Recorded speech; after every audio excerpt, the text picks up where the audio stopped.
uso dos corpos de mulheres pretas no Brasil. As mulheres pretas, elas foram estupradas e elas foram mortas durante todo o processo histórico no Brasil para procriação de outros escravos. Então, a gente vai falar de um processo muito animalesco. E aí, eu comecei aqui a tentar construir um percurso em que eu fosse pautando uma linha histórica, né, para vocês entenderem um pouco do que eu estou querendo dizer com a assinatura da Lei Áurea. Aí eu coloquei aqui como um primeiro marco histórico a primeira lei de educação no Brasil. Né? A primeira lei de educação no Brasil acontece em 1837, e essa primeira lei de educação no Brasil ela vai dizer o quê? Pessoas negras não podem ter acesso à educação, mesmo negros livres. Então, acho que eu coloco ela como um primeiro marco histórico, não da abolição, mas um primeiro marco histórico importante para a gente pensar, porque a escola e a educação não era uma possibilidade para pessoas negras. Então, a gente vai começando a pensar aí que o que essa população tinha, né? O que era o acesso que essa população podia ter em algum aspecto. A gente está falando de pessoas escravizadas que geralmente trocavam, muito entre aspas, trocavam o trabalho delas por comida, quando elas tinham comida, por isso muito entre aspas, né? Pessoas escravizadas que não tinham escolha de estar aqui, vocês terem noção, houve um arranjo, né? Um arranjo proposital de que para que não houvessem motins e rebeliões, se colocassem etnias diferentes numa mesma fazenda de escravos, para que essas pessoas não pudessem se articular e fugir, criar motins, enfim, construir fugas. Por quê? Porque, efetivamente, se essas pessoas negras conseguissem se rebelar, elas tinham possibilidade, sim, de destruir uma fazenda. A grande questão, mesmo que não tivesse poder de fogo, né, que, inclusive, era um grande aspecto, mas que, naquele momento, a gente está falando de uma outra construção social, essas pessoas elas eram de etnias diferentes, por vezes rivais, então isso foi um propósito. E que é um propósito até hoje especulado. A gente vai ensinar pessoas negras a odiarem outras pessoas negras, porque a gente não tem consciência de raça, a gente não tem identidade racial, e a gente começa a apontar nesse outro que é igual a nós, aquilo que é de ruim, aquilo que é péssimo. Então, Heitor, perdão por te Diga. interromper, mas só mais um adendo, porque Não tem você sabe que que eu pedir perdão, não. trabalho com povos indígenas e tem muitas similaridades, né? No processo de aldeamento aqui no Brasil, o que eles fizeram? Eles pegaram guerras anteriores, né? Os Tupinambá, por exemplo, já guerreavam há muitos e muitos anos com o G. Então, eles começaram a convencer etnias que já eram inimigas a guerrear entre si, para prender umas às outras e levar aos aldeamentos, né? Então, é um processo mesmo fundamentado no ódio, né? Justamente, né? E assim, ele vai se alimentando porque quando eu passo a construir esse ódio nesse outro, quando eu passo efetivamente a ensinar esse outro a olhar outro semelhante, eu coloco ele como vilão, né? Eu me retiro desse lugar de quem arquitetou um projeto. E aí, então, retornando, em 1837 a gente tem a primeira lei de educação em que negros não podem ir à escola, né? Isso é um marco que eu quero trazer para vocês. Por quê? Porque não ir à escola, não ter acesso à educação, é algo que vai impactar muito a população negra em 2020. Pra vocês terem noção, a gente está aí falando de 1888 anos, a gente está falando de 188 anos, né, de promulgação da Lei Áurea, então, efetivamente, 1837 ainda tem um impacto muito grande em 2020. Em 1850, a gente tem leis de terras, né, a primeira lei de terras, onde negros não podem ser proprietários. O que significa isso? Isso significa que essa população ela não tem acesso à educação, ela não pode ter acesso à propriedade privada, né? Ela não tem acesso a terras, ou seja, ainda que ele nasça... Ainda não, a gente não está falando disso ainda, mas ainda que ele tenha a possibilidade de acumular alguma riqueza, mesmo que seja praticamente improvável, porque não existia pagamento, né, para isso, ele não podia comprar, né? Ele não podia ter acesso a essas terras. E aí, em 1871, a gente tem a lei do ventre livre, né? Quem nascia livre? Quem efetivamente era esse escravo livre que iria conseguir viver livre a partir dessa lei. Por quê? Porque a gente está falando de pessoas negras que eram escravizadas e que seus filhos moravam ainda nas fazendas, né? Eu conversava com os meninos do segundo ano nesse momento de que, assim, não tinha aquele garoto prodígio, assim, 1 ano, que mudou o mindset dele, começou a andar e falou, então, tô indo embora, vou construir minha vida, sou negro livre, então eu posso dar conta daqui para frente, né? Já tem 1 ano, já sei andar, é nóis. Não tem essa possibilidade. A gente está falando de pessoas que estavam com seus pais escravizados, que por vezes, como a Hannah fez um adendo muito bom lá atrás com a gente no segundo ano, eles eram tutelados pelos senhores de escravos, né? Os donos da fazenda tutelavam eles até os 12 anos e eles serviam como mão de obra escrava da mesma forma. Então a gente se pergunta quem era livre, o que mudou na lei do ventre livre, né? Efetivamente, enquanto a gente não tem possibilidade de efetivamente libertação. Em 1885, um outro marco legal para a gente pensar a Lei Áurea é a lei do sexagenário. Né? Pessoas acima de 60 anos, em situação de escravidão, passam a ser livres a partir de 60. É quando a gente se pergunta quem sobrevivia. Né? Efetivamente, aí, o Luciano não está aqui para fazer o mesmo adendo que ele fez, a gente tinha uma expectativa de vida de 40 anos, se a gente fosse pensar, em Ele colocou 1940, mais ou que menos. em 1940 era 40 anos, parece que em 1900 era 33, mas era por volta disso. Ou seja, se a gente for pensar em condições ideais, o ser humano podia viver até os 40 anos, em 1885, na lei do sexagenário, as pessoas teriam que ter 60 para serem livres. Como que pessoas que foram escravizadas durante 188 anos conseguiriam estar vivas com 60 anos? Né? Eu acho que essa é uma questão para a gente pensar. E aí, em 88, a gente tem a abolição da escravatura. Né? A gente vai ter lá um processo em que, comumente, as pessoas dizem que a princesa Isabel assina a Lei Áurea. E aí, eu fiz uma escolha, eu falava muito isso mais cedo, eu fiz uma escolha teórica de falar sobre marcos legais. Mas a gente podia fazer uma escolha aí de percurso teórico para vocês compreenderem, mas que eu vou só passar por cima dele para dizer para vocês, no sentido de que, desde 1814, a gente tem 13 revoltas negras muito importantes que vão culminar, enfim, que vão efetivamente finalizar na promulgação da Lei Áurea. Né? A gente vai pensar aí que houve revolta de escravos nos portos brasileiros, a gente teve algumas revoltas no Recife, a gente teve umas revoltas no Rio de Janeiro. Então, essas revoltas, essas rebeliões, esse processo, assim como os abolicionistas, né, que auxiliaram em alguns aspectos, assim como pessoas negras livres que foram alforriadas, que a gente está falando de marcos legais para a alforria, mas vez ou outra existia alguns negros que foram alforriados por alguns motivos. Né? Não dá para mensurar para vocês por que as pessoas negras eram alforriadas.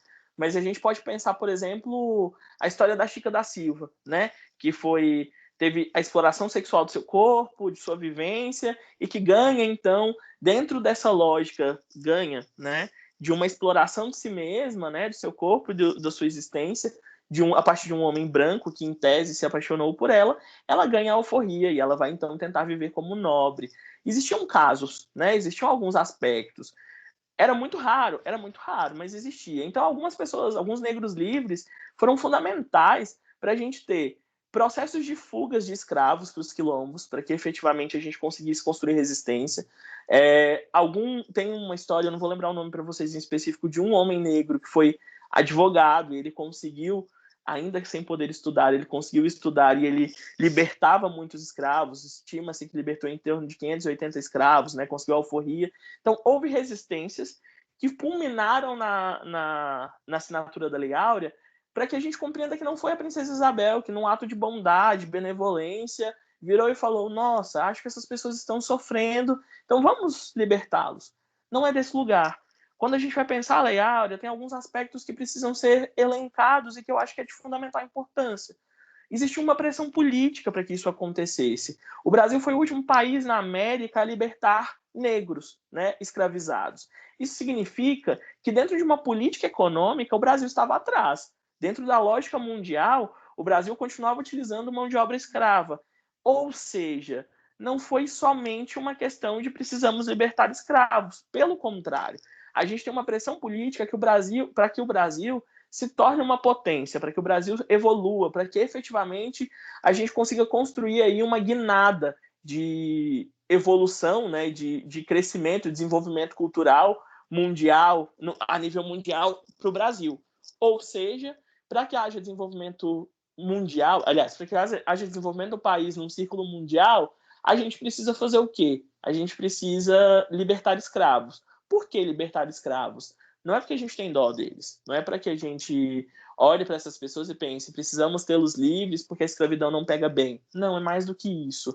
o processo de escravidão, desculpe, o processo abolicionista, ele estava ligado diretamente com uma outra questão que se chama higienismo, né? Uma política higienista. O que a gente vai entender como uma política higienista? Os abolicionistas, muitos abolicionistas no mundo, eles entendiam que pessoas negras eram subdesenvolvidas intelectualmente. Houve estudos sobre tamanho do crânio, tamanho dos lábios, do nariz, formato do rosto, orelha, tudo isso. E aí é por isso que a gente fala uma coisa muito importante para vocês. A ciência, ela é política. Porque houve um investimento científico para provar que pessoas negras eram inferiores. E então, se eram inferiores, o que o Brasil precisava para se tornar uma potência? Clarear, embranquecer, diminuir sua população preta. Como que se diminui uma população preta? Como que se dilui pessoas negras numa população brasileira? Exterminando e miscigenando. Então, a política abolicionista estava ligada diretamente com uma política miscigenatória e higienista. O que é isso? Vamos perpetuar a miscigenação. Então, vamos continuar, digamos que, apoiando os estupros de mulheres negras por senhores de escravos, por pessoas brancas, e vamos diminuir a entrada de outras etnias, vamos aumentar a entrada de europeus e diminuir a entrada de outras etnias, para que essa raça vá se branqueando.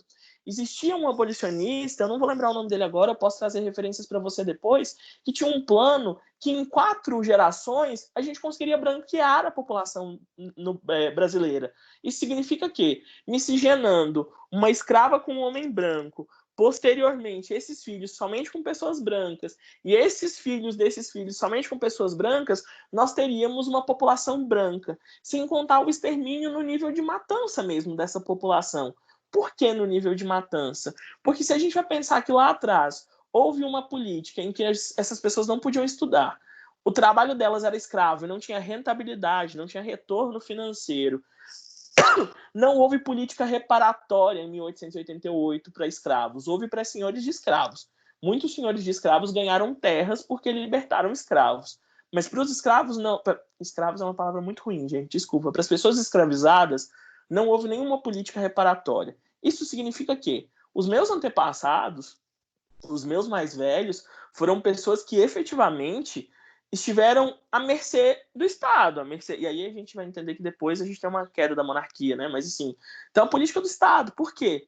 Eles não tinham para onde ir, eles não tinham o que fazer, uma ocupação, um ofício, né? Porque não foram ensinados, não foram educados formalmente, eles não tinham como ter terras, eles não tinham como ter renda, e então muitos continuaram nas fazendas, continuaram trabalhando na roça, na lavoura, em troca de comida. Né? Como eu falava com os meninos do 2º ano, eles fizeram um acordo com o patrão. Né? Como a história é cíclica, hoje em dia nós fazemos um acordo com o patrão, né? De não ter mais nenhuma regulamentação trabalhista. A gente faz o acordo com o patrão vai entender a gente. Assim como os senhores de escravos entendiam os escravos e davam comida para eles não saírem de suas fazendas. Né? Ótimo, é isso. Então, o que acontece? Quando a gente vai pensar esse processo como um todo, a gente vai compreendendo que a política de extermínio da população negra, ela acontece desde meados de 1444 no mundo, no Brasil de 1530, e que institucionalmente ela vai sendo legitimada, ela vai sendo legalizada. Por quê? Em 1890, a gente tem outra lei que foi promulgada, que é a Lei da Vadiagem. O que era a Lei da Vadiagem? A Lei da Vadiagem implicava em prender todas as pessoas negras que estivessem na rua, né, assim, ou jogando capoeira, ou andando, ou que pudessem beber, que não tivessem renda fixa e moradia fixa. Ou seja, quem eram as pessoas que eram presas? As pessoas negras.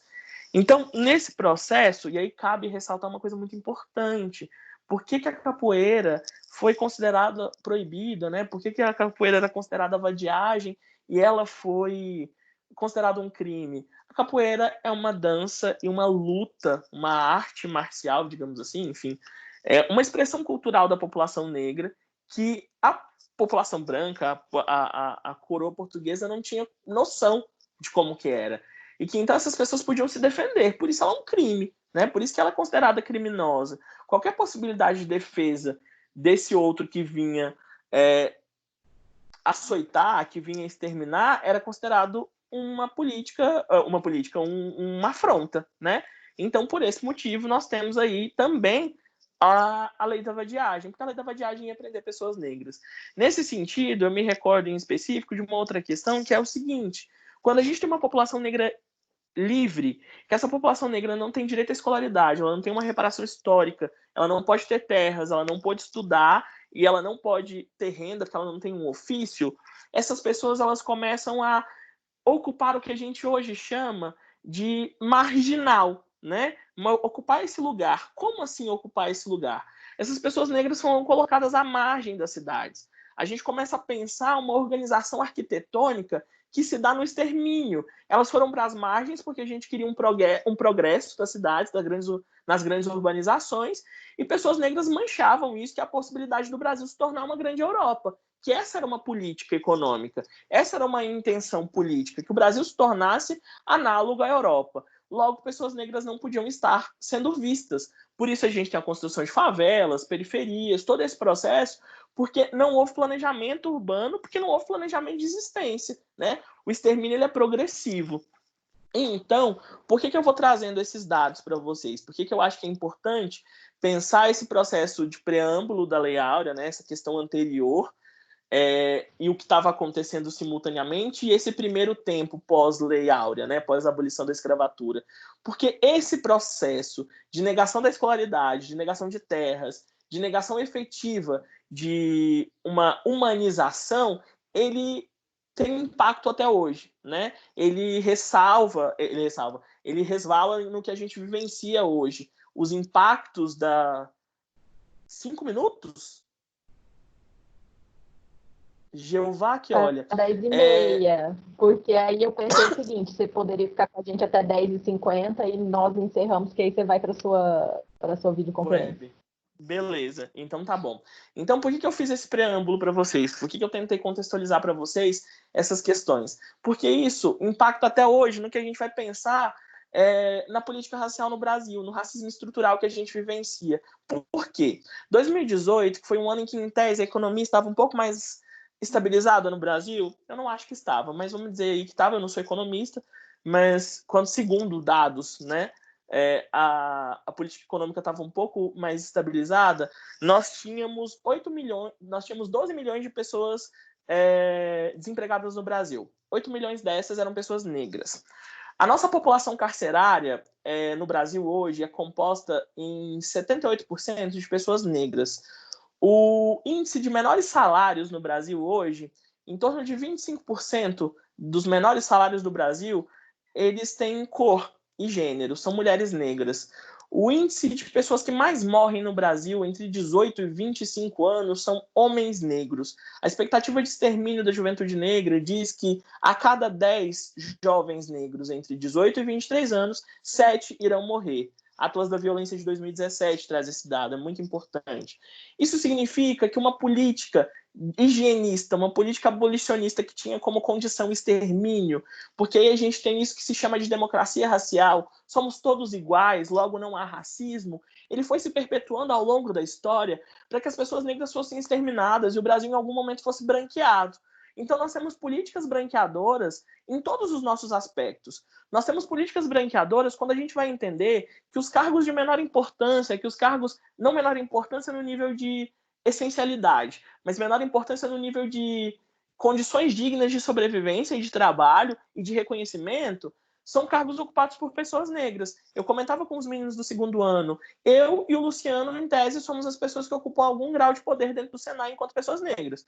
Eu, enquanto psicólogo, enfim, hoje coordenador, o Luciano enquanto professor. Todas as outras pessoas negras que trabalham naquela escola trabalham como auxiliares de limpeza, como auxiliares de serviços gerais, e isso não quer dizer que elas sejam menos importantes, mas a gente precisa compreender que num cenário de 80 funcionários, 2 pessoas ocupam um lugar de poder.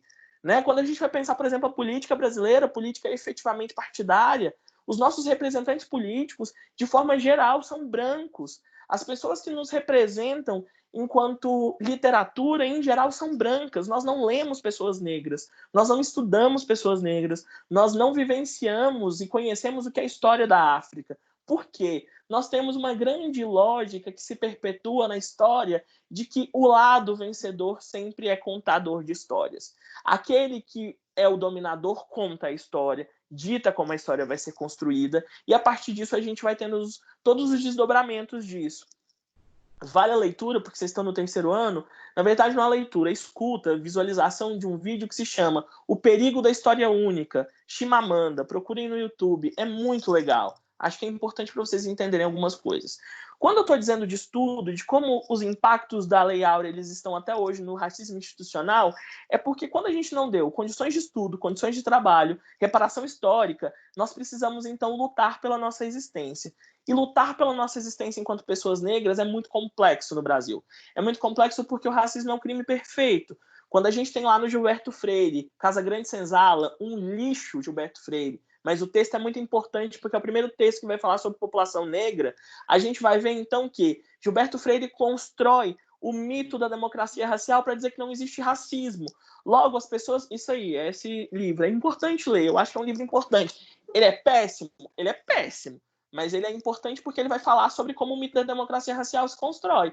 Porque para o Gilberto Freire, quando ele constrói a lógica de democracia racial, eu não sou negro, porque eu tenho pessoas brancas na minha família, eu tenho população indígena na minha família, eu tenho sangue europeu, então ninguém é nada. Só que porque quando as pessoas olham quem é o assassino, quem roubou, quem é o traficante, quem é o drogado, eles não perguntam quem foram os meus antepassados. Eu, Heitor, sou um homem negro com descendência judaica. Né? Ninguém quer saber que os meus avós, por parte de mãe, eram judeus, que meu bisavô veio fugir da guerra para o Brasil. Ninguém quer saber disso. Eu sou preto. É isso aqui que importa. É essa cor que vai dizer como eu posso ser tratado, se eu posso existir ou não no mundo. Então, o processo de branqueamento ele começa quando a gente não lê pessoas negras e não estuda sobre pessoas negras, a não ser sobre escravos. Né? Inclusive, deixa eu contar uma coisa para vocês muito péssima, mas muito interessante. No livro de história do 5º ano, no ano de 2014, no estado de Goiás, existia uma passagem que dizia: os escravos no Brasil são considerados muito valiosos. Para você comprar um escravo, você precisava pagar em torno de 400 cabeças de boi. É muito, não? Com essa frase. É isso que nós estudamos sobre a história da população negra, inclusive no estado, né?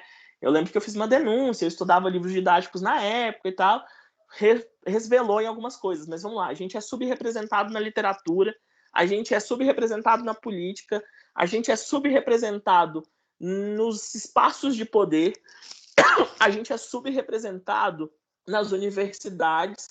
Hoje, nós temos 50% da população universitária é negra, mas há 8 anos atrás, isso não existia.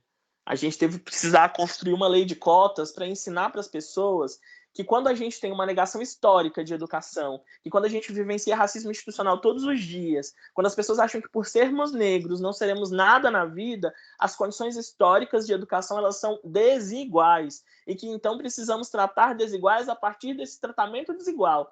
Lógico, uma reparação. Vivenciamos branqueamento quando a gente entende que homens negros são perigosos, que quando vocês pensam automaticamente no assassino, no bandido, no ladrão, no traficante, ele é negro. Vivenciamos o racismo quando mulheres pretas são tidas como mulheres para trepar e mulheres brancas para casar. Vivenciamos o racismo quando mulheres negras não são assumidas publicamente. Vivenciamos o racismo quando 76% da população LGBT que morre é preta.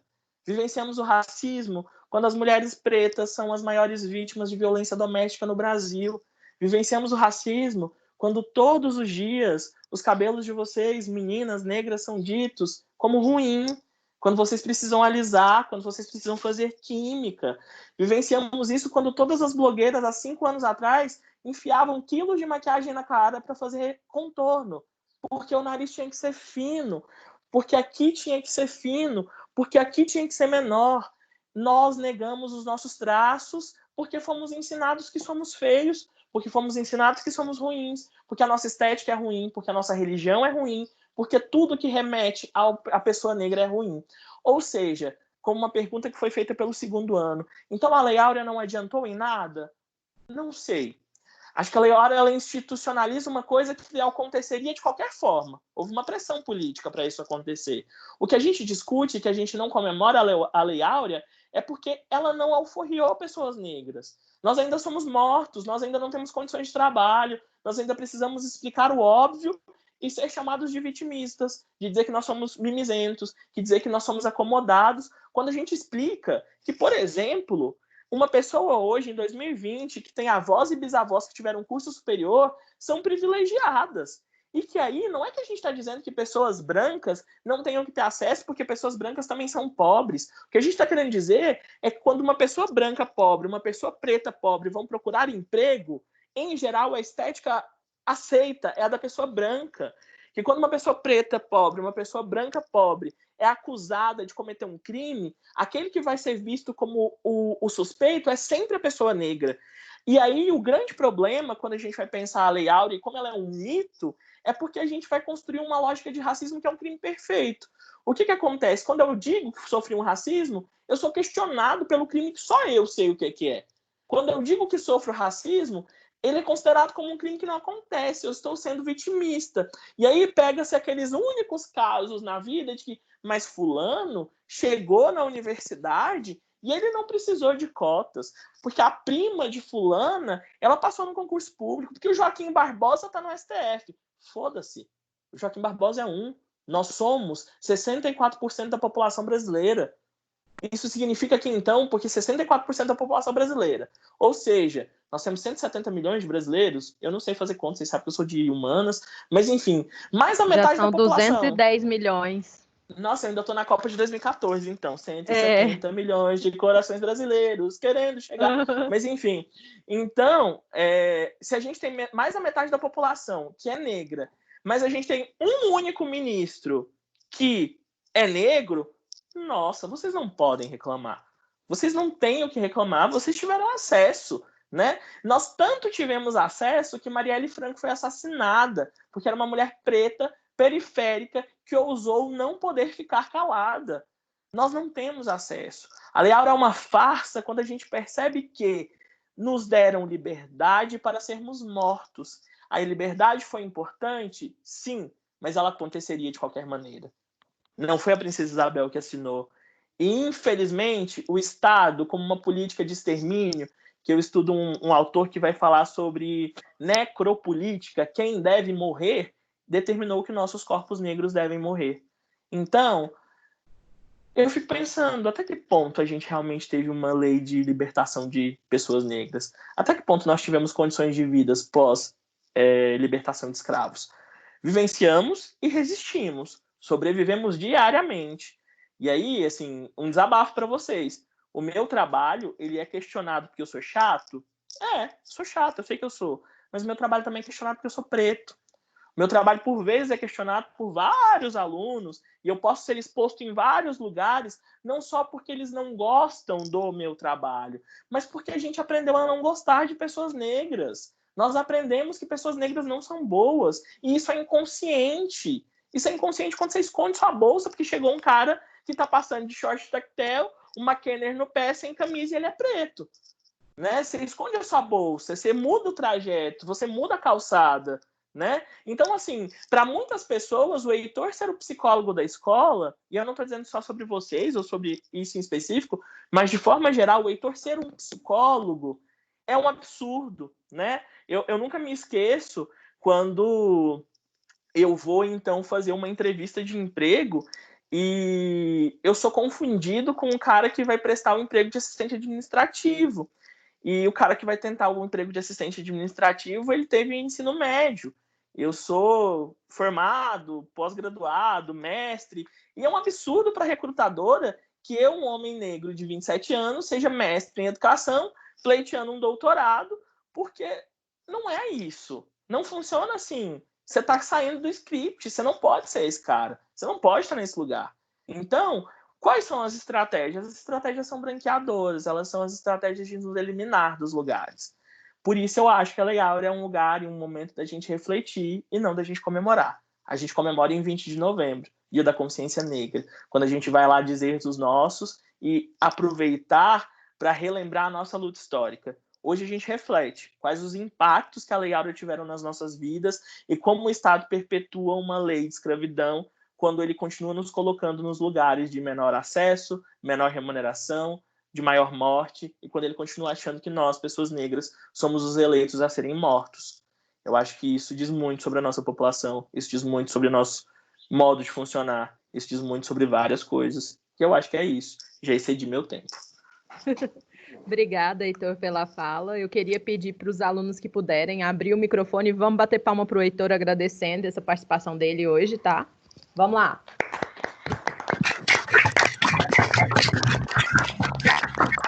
Obrigada, Heitor. Muito obrigada pela Obrigado, pessoal. E a gente tem algumas perguntas que o Luciano está mediando aqui no chat, né? E aí eu vou passar para ele poder repassar para você essas perguntas. Tá. Na ordem aí, nosso querido Douglas, né, perguntou aí, como eles conseguiam um certo nível de inteligência, entre aspas, ou mais do tipo conhecimento, já que os escravos não tinham livros e coisas do tipo? A gente vai entender, Douglas, que alguns escravos livres vieram para o Brasil, né? Alguns escravos livres conseguiram, porque o Brasil é o último país da América, então a fazer a abolição da escravatura. Alguns escravos livres vieram para o Brasil e, além de alguns escravos livres não sei, se eles virem para o Brasil, a gente tem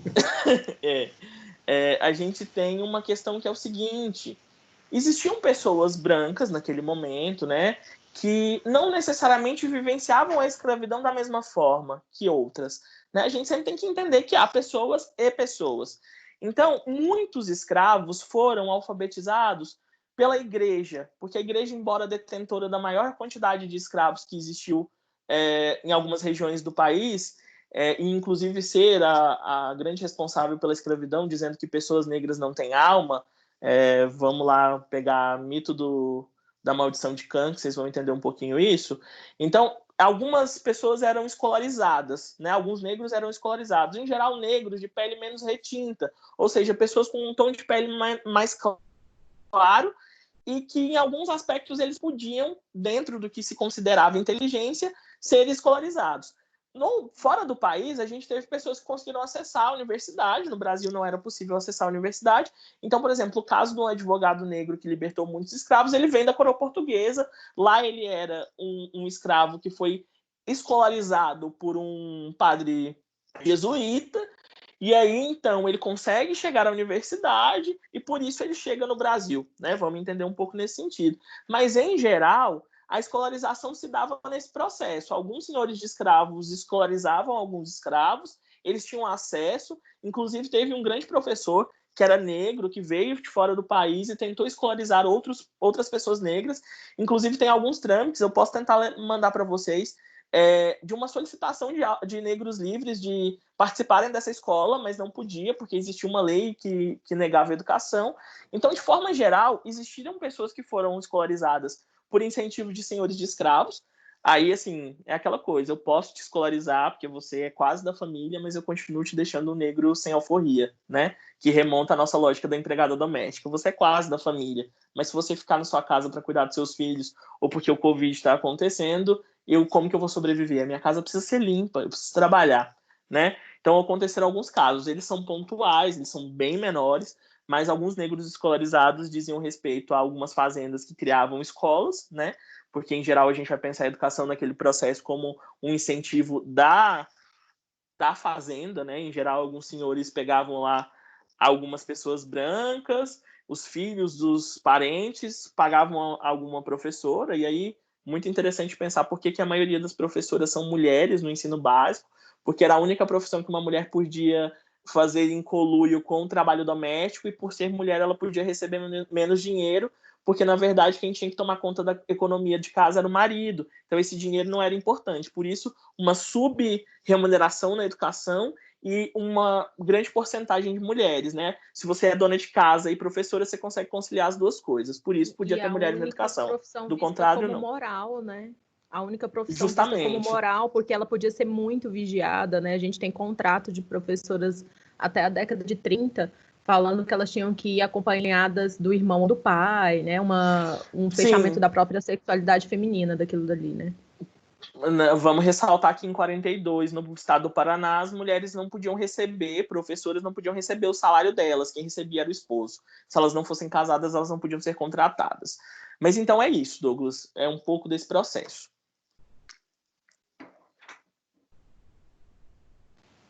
Mais alguém? Vai lá, Luciano, tem umas aqui, o Luciano tá olhando. Eu não sei se o Luciano viu, mas tem umas aqui que dá para fazer uma ligação. Você viu, Luciano, que as pessoas estão perguntando basicamente a mesma coisa? Que é sobre a questão de educação, cotas, né? Tem uma pergunta, na Hanna, universidade. O Érico perguntou sobre a questão de cotas, né? Foi em 2012, né, que foi aprovado a lei de cotas para negros. Isso, e depois... Mas aí eu quero fazer um adendo. A Universidade de Brasília já tinha cotas desde 2010, tá? Algumas Primeira universidade no Brasil. Isso. Tem o Matheus. Que eu me formei lá. Heitor, o Matheus pediu para você falar aí sobre a questão religiosa, que é algo que influencia muito no racismo. Tá, então vamos lá. Sobre a questão de cotas e sobre a questão do racismo. E intolerância religiosa, né? Vamos lá. Primeira questão sobre a intolerância religiosa, para a gente tentar compreender isso e eu construir para chegar nas cotas. A gente vai entender que essas pessoas que foram escravizadas, elas vieram para o Brasil e que, como forma de extermínio, a grande eficácia de você exterminar uma população é exterminando sua cultura.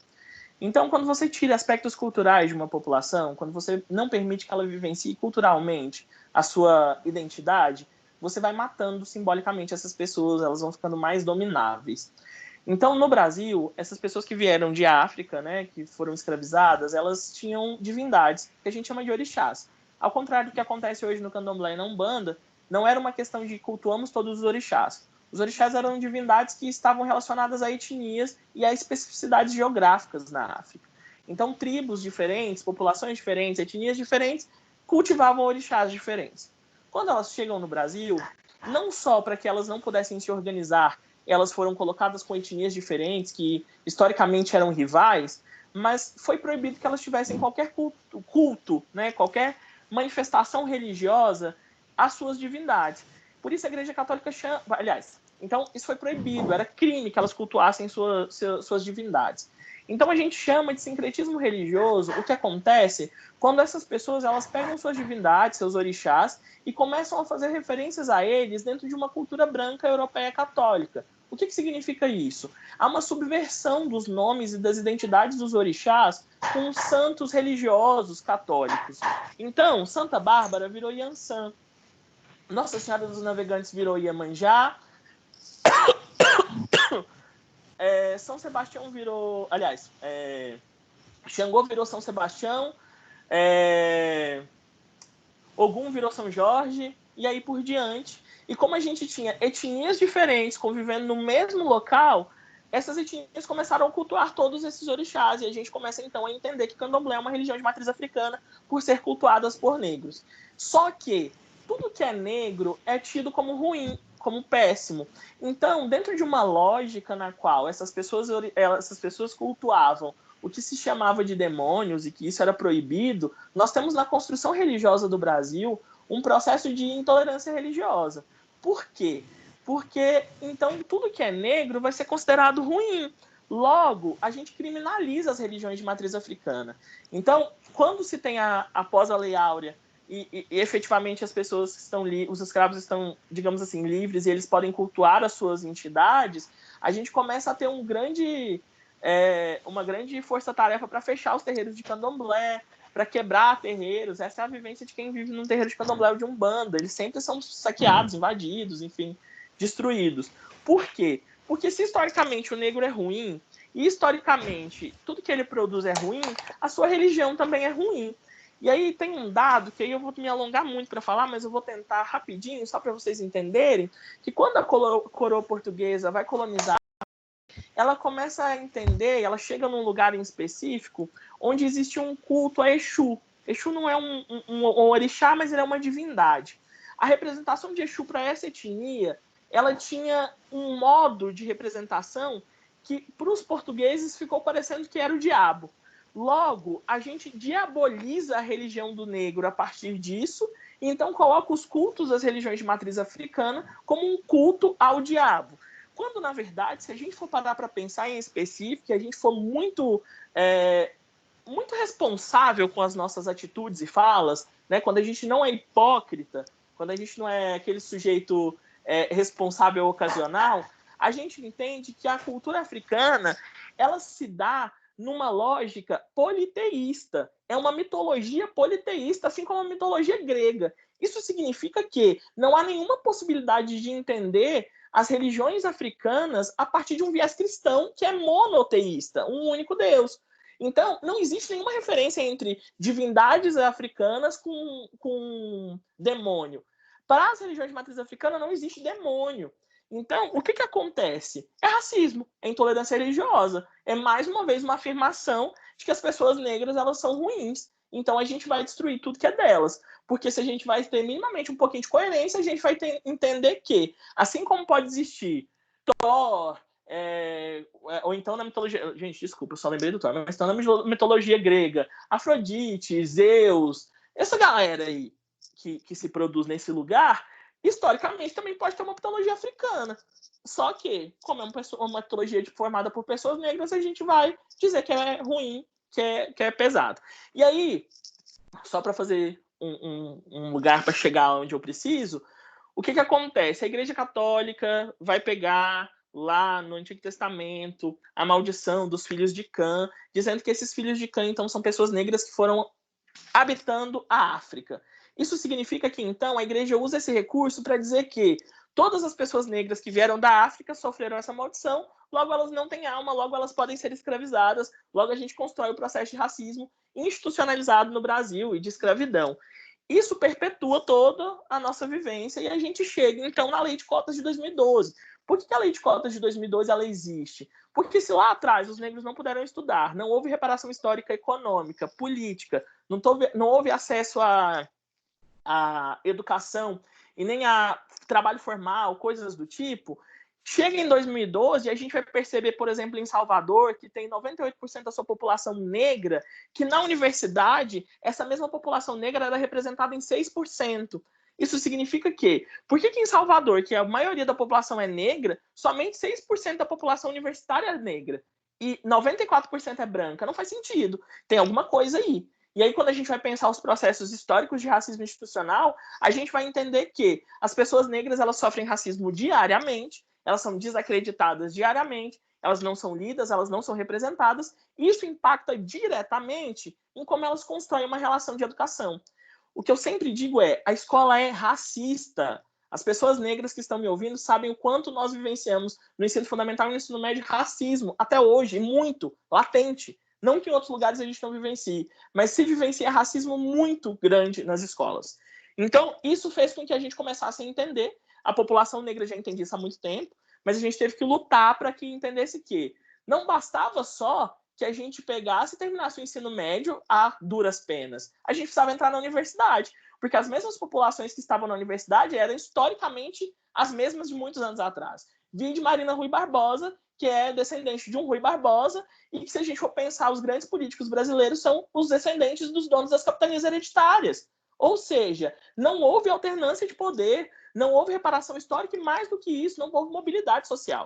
Então, as cotas elas vêm para regulamentar uma dívida histórica e dizer que os negros precisam estar nas universidades, porque se o processo de escola ele é racista, ele não dá condições, as condições da população pobre no Brasil, ela é precária, a população pobre no Brasil ela tem uma cor e essa cor é preta, não basta simplesmente a gente ter cotas sociais, nós precisamos ter cotas raciais. E então, garantir que esses sujeitos entrem na universidade, e aí a gente discute entrada e permanência, mas enfim, agora a gente falando de entrada, que eles entram na universidade, eles possam se formar e a gente ter alguma mobilidade social. É quando o filho da empregada pode minimamente ser engenheiro, porque do contrário, ele não podia nem terminar o ensino médio. É isso. Ok, Heitor, eu acho que a gente está estourando o teu tempo, porque você tem a outra web para ir também. Se Mas tiver eu quero alguma dúvida, agradecer. ainda consigo responder mais uma. Tá. Vocês têm, gente, mais alguma dúvida? Os alunos? A Stephanie perguntou assim, ó. Ainda existe algum país que o racismo não é crime? Você pegou Leandro, me pegou ele tá dando nessa, muita microfonia. Tá. você me pegou nessa questão, Esté. Eu acredito que não tem nenhum país que o racismo não seja crime. Mas há formas de interpretar essa lei em relação ao racismo. Mas eu não sei, assim, sendo muito sincero. Eu não sei. Eu estou mais antenado às políticas da lei da homofobia, por exemplo, que a maioria dos países no mundo a homofobia não é um crime e em 18 deles a homofobia, a homossexualidade é considerada um crime com punição de morte. Mas sobre a lei racial em específico, eu não sei essa informação, assim, desculpa, eu fico te devendo, mas eu pesquiso e te dou uma resposta. Mais alguma? Mais alguém? Gente, tem um tempinho ainda. A cultura, né? Eu acho que a cultura negra no Brasil hoje ela está sendo muito atacada, né? Vale lembrar que em Catalão a gente tem as congadas, né? Em outros lugares, o carnaval, que está sendo muito atacado, né? Que é uma manifestação negra. Ou seja, eu acho que essa construção também via cultural, ela é muito tensa e ela é muito delicada no Brasil, né? O que é do negro é algo abominável, é algo que a gente não deve discutir. Sim. É uma questão da qual a gente vai entendendo como a gente destrói um povo, né? Deixa eu só responder uma coisa aqui. Como a gente destrói uma população, quando a gente tira aspectos culturais dela. Eu falava com os meninos do segundo ano, vocês estavam juntos nesse processo, de como a congada ela passa a ser uma coisa relativamente valorizada quando a Igreja Católica permite que ela possa ser cultuada, né? A congada é resistência histórica, mas é só quando a Igreja Católica vira e fala, não, vocês podem fazer o processo do congado, aí que ela pode continuar existindo.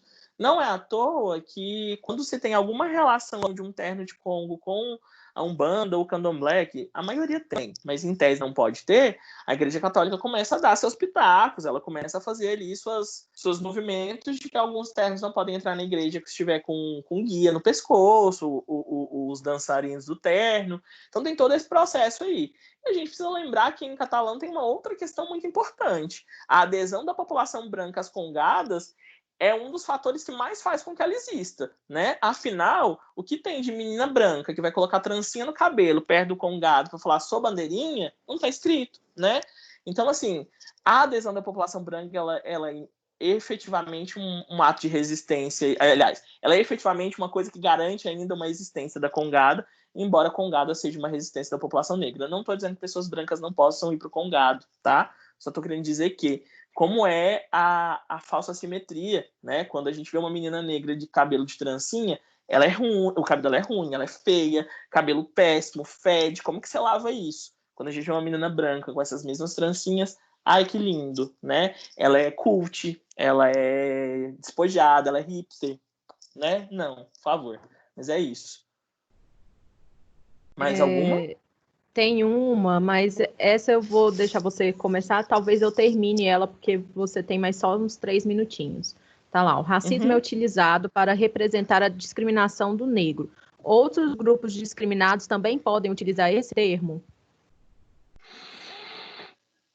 Depende do que a gente está falando de discriminação, né? Eu acho que assim, o racismo é quando a gente vai pensar que uma população nunca teve acesso e local de fala e poder para se representar, que foi historicamente subrepresentada e que então ela é uma tentativa eminente e a todo momento recorrente de extermínio dessa população, dessa etnia. A gente vai entender que existe racismo com outras etnias historicamente minorizadas, né? Acho que a Hannah tem muito mais propriedade para falar isso em relação à população indígena, mas, por exemplo, quando as pessoas vão dizer que existe racismo reverso, não existe. A população branca mundial, historicamente, sempre foi a população com poder, ainda que pobre, né? Se a gente for pensar economicamente, numa pirâmide econômica, o homem branco está em primeiro lugar, a mulher branca em segundo, o homem negro em terceiro, a mulher negra em quarto. E ainda assim, o homem negro, mesmo tendo o privilégio do patriarcado, recebe menos que uma mulher branca, tem menos poder que uma mulher branca. Então, assim, não há possibilidade de subversão do conceito de racismo a populações étnicas que não foram historicamente minimizadas, porque não tem como ter esse poder. Eu não tenho como ser racista com outra pessoa, Sim. nem com outro negro. Eu posso reproduzir racismo, que eu aprendi historicamente que é isso, né? Que racismo é certo. Mas eu não tenho como ser racista porque eu não tenho esse lugar de poder para construir isso na escala de poder, digamos assim, social, né? Nas relações de poder. Mas eu acho que é isso. Não sei se eu respondi. Não, eu acho que sim. Eu só queria complementar que, assim, aqui no Brasil a gente tem uma vivência étnica que tem muito a ver com a relação do branco, do negro e do indígena.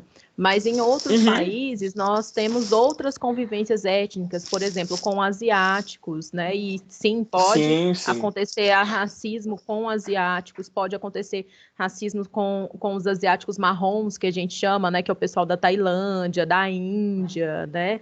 Que são considerados povos marrons. Pode acontecer com outras etnias, mas sempre a gente tem que pensar que é uma relação de dominação.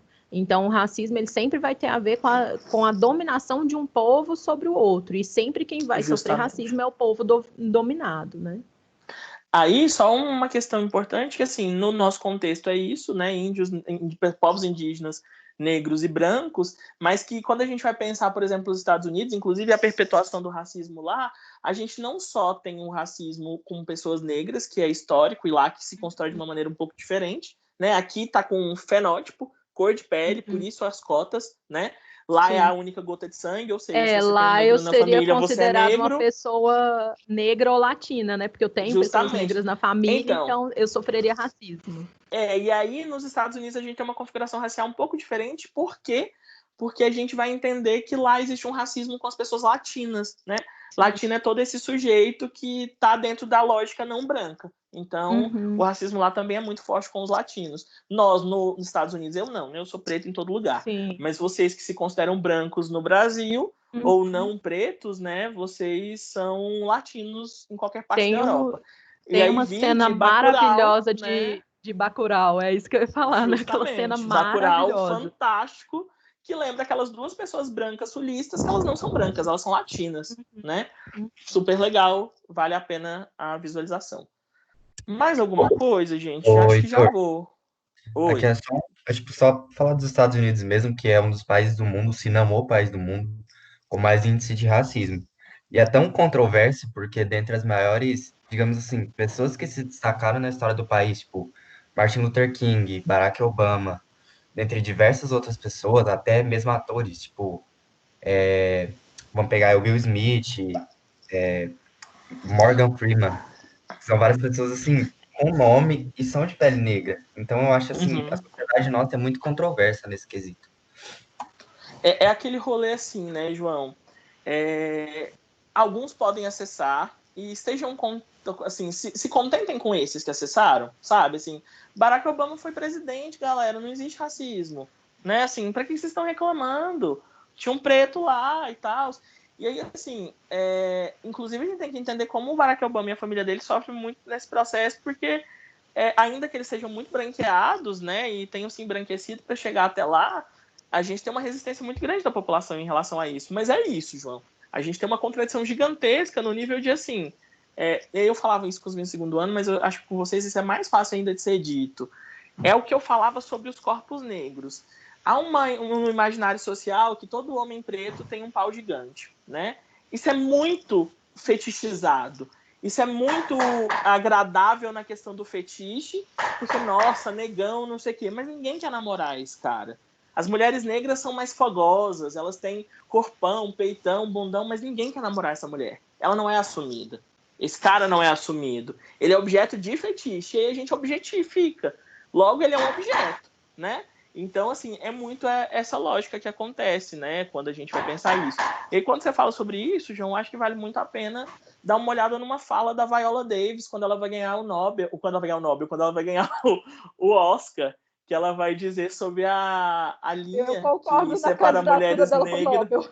Também acho. A linha que separa mulheres negras e mulheres brancas, né? Que se chama oportunidade. As pessoas negras não são oportunizadas. Então, em geral, é isso que separa a possibilidade delas existirem ou não. É isso, mais alguém? Heitor, eu acho que eu vou te agradecer, porque você já tem seu horário também. Muito obrigada por essa participação. Muito obrigada aos alunos pela participação também, por terem trazido perguntas tão valiosas, que a gente pudesse ter um debate tão bom. Quero agradecer, assim, a presença dos terceiros anos, né? A gente teve o tempo todo aí por mais de 70 pessoas na sala, né? Então, isso é muito importante para nós, que a gente consiga a participação de vocês. Eu acredito que esse é um debate importante para todos nós, né? Como sociedade brasileira. E fica aí o meu muito obrigado também para os colegas, para o Leandro e para o Luciano terem topado participar junto comigo disso daí, tá? Obrigada, gente. Pessoal, obrigado, Hanna, obrigado, Leandro, obrigado, meninos e meninas. Eu estou com saudades de vocês, eu espero que vocês estejam bem na medida do que é possível. Eu acho que o que fica para a gente hoje é que é uma fala muito recorrente da população negra que está militando pelos nossos direitos. Não basta não ser racista, nós precisamos ser antirracistas, nós precisamos não rir sobre as piadas de negros, nós precisamos não colocar os nossos colegas negros como pessoas que são menos inteligentes, menos bonitas, ou qualquer coisa nesse sentido. A gente precisa questionar o nosso padrão de beleza, né? Por que o menino que tá ali chavoso, com o risquinho na sobrancelha, um Juliette, fazendo assim de correntinha branco, ele é bonito? E por que o menino do mesmo vestimenta preto é o ladrãozinho, é o mala, né? É efetivamente o cara que vai te roubar. Então, eu acho que a gente precisa começar a questionar algumas coisas, né? Por que as meninas brancas são bonitas e as meninas negras não são, né? Por que a gente vivencia esse processo? E aí, quando a gente estiver falando isso, a gente também diz isso para as pessoas negras, né? Porque eu fui desacreditado durante uma vida inteira enquanto negro. Quando eu disse que ia fazer psicologia, meu Deus, tinha que fazer ou ser professor ou ter um cargo mais subalterno, né? Então, é por isso que todos vocês que são negros e quando a gente discute questões de vestibular, de curso, eu vou dizendo para vocês o que eu realmente acho. Nós precisamos ocupar todos os lugares. É muito valioso e muito caro para mim perceber daqui 5, 10, 15 anos que os serviços que eu for procurar de prestígio vão ser colocados e ser ocupados por pessoas negras. O Lucas vai ser meu dentista e eu torço muito para isso, porque é isso que eu quero. É isso que eu quero para as pessoas negras assim como eu. Que a única possibilidade de vida não seja a criminalidade e as drogas. Quando a gente vai dizer que pessoas negras precisam pensar 3 vezes mais sobre as suas próprias vidas, é porque, por exemplo, a gente não pode sair de chinelo havaiana no meio da rua a qualquer momento, porque a gente vai separado. Já contei para muitos de vocês os 3 baculejos que eu levei nesse 1 ano e meio de Senai, saindo da minha casa para ir para o Senai. Vocês sabem onde eu moro, a maioria de vocês sabem. Eu tô com roupa de uniforme de Senai. Quando eu usava aquela camisa feia, azul, eu ficava horroroso com aquilo. Mas assim, eu tava uniformizado, eu tava de crachá. O que faz a polícia achar que eu sou suspeito, né? Então, assim, eu sou suspeito até que se prove o contrário. Esse é o grande problema. Nós precisamos repensar as nossas formas de construir relações, né? Inclusive o que nós consideramos belo. O amor é um ato político. E vocês precisam entender isso. E entender que os colegas pretos de vocês podem falar sobre as dores deles e que então vocês precisam deixar que eles falem. É isso. Obrigado. Saudades. É nóis. Até a próxima. Alunos, por favor, não saiam. O William quer dar um recado para vocês e depois que ele der o recado, a gente encerra, tá? Beleza, galera. E se alguém mais tiver alguma pergunta, né, aproveite esse momento aí para que a gente possa atender os anseios de todos, tá? O William já tá por aí? Ô, Hanna, permita-me falar com a Stephanie um minutinho? Deixa o William dar o recado, Luciana, e depois você fala. Não, pode falar, Luciano. Não, pode falar, William. Beleza. Pessoal, bom dia. Estava acompanhando aí o finalzinho da aula de vocês, né? Só para mim passar um recadinho para os meninos de terceira série. Bom, gente, saudade de vocês. Eu não sou professor de vocês, né? Então, por isso que eu tô aqui. Saudade, William! Também tô com saudade, gente. Oh, meu Deus. Então, é o seguinte, para matar essa saudade, né? Eu tô elaborando um projeto. Queria que, se possível,